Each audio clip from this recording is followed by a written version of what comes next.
nakakaalam, si Yula ang taong kaya magsalita ng 100 words per minute.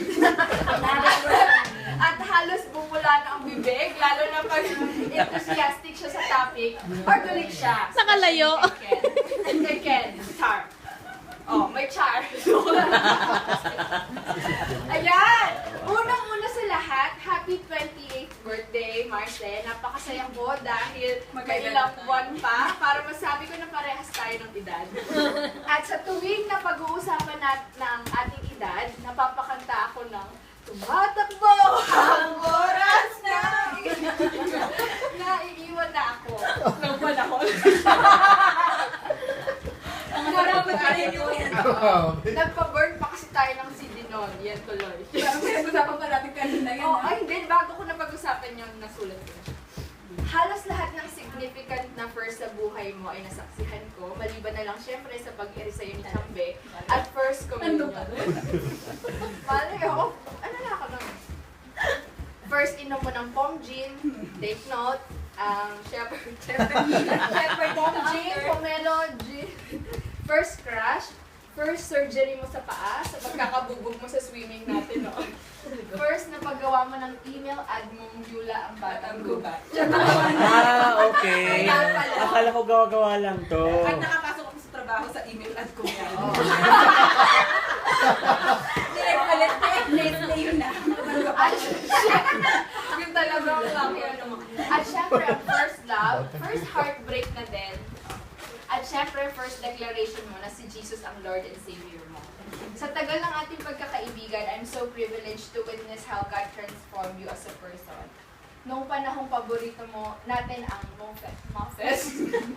Nagtatalo pa tayo noon kung Mofets or Muffets ang pronunciation ng name nila. Makakalimutan mo ba ang Spice Girls? Moment natin noon. Ikaw si Ginger, ako si Sporty, si Ebit, si Bibi, at syempre si Charisse, ang scary.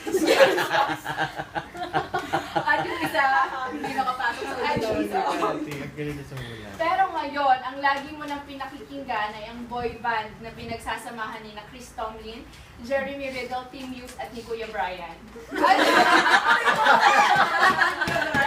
Brian. Pero parang pinakikinggan. Mahilig din tayo manood, lalo ka na. Mula sa Cannibal Holocaust at sa mga hindi kaaya-ayang palabas, friend zone at kung ano-anong zone. Sinerch nila yun. Friend zone, maganda yun. Pero ngayon, gusto mo na i-memorize ang Compelled by Love. Send mo ang link. Ang Compelled by Love na memorize mo na. Yung mga panahon na tinuturoan pa kita, Chos, ng kantang Burn, at other Tina Arena songs, pero ngayon puro pang praise and worship na. Now we have different battle, hormonal imbalance, signs of aging, and of course, ang spiritual battle. At syempre, ang pag-ibig. Yun na yun, di ba, Teresa? Alam na alam mo yan. Now I can see that you have found the ultimate lover of your soul. I know. Madalas man natin sabihin na parehas na lang tayo ng story ng pag-ibig. Isama na natin si Angelica dyan. Pero pare-parehas din naman tayo ni-redeem ni Lord sa ganung situation. Hallelujah, praise God. We know that we are His precious daughters, wonderfully and fearfully made. And no man could ever claim us unless he gets our hand from the Father. Amen. And He has prepared the man that will stood by us and that will love us for who we are, just the way you are.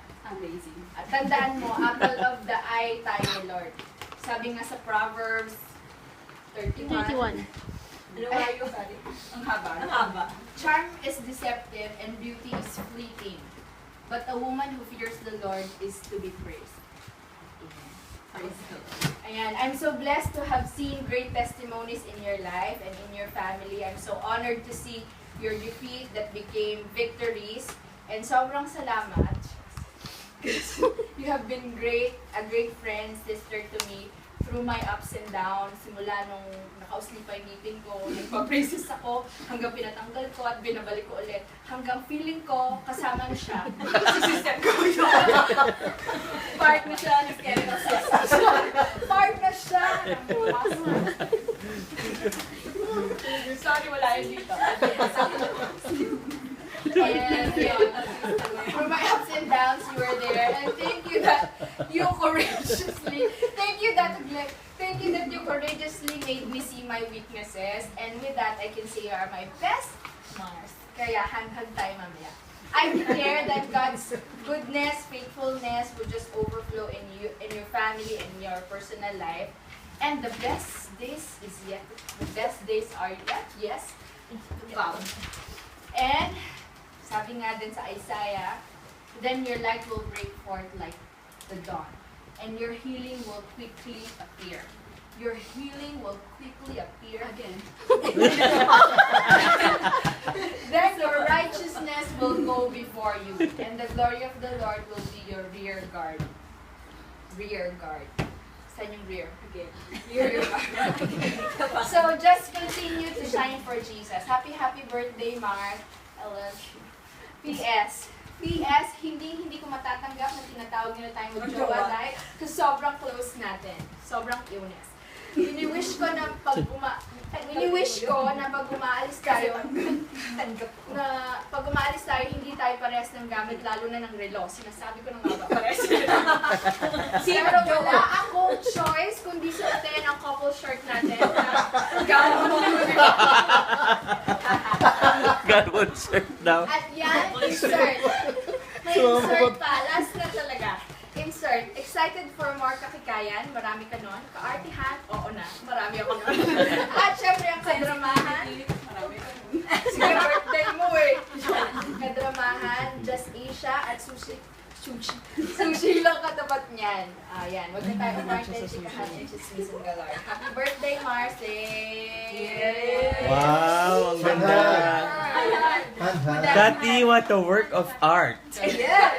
No, it's the relationship. Ala, yes, relationship agad. Relationship that has been tested throughout the years. So that, hoy, wag kami.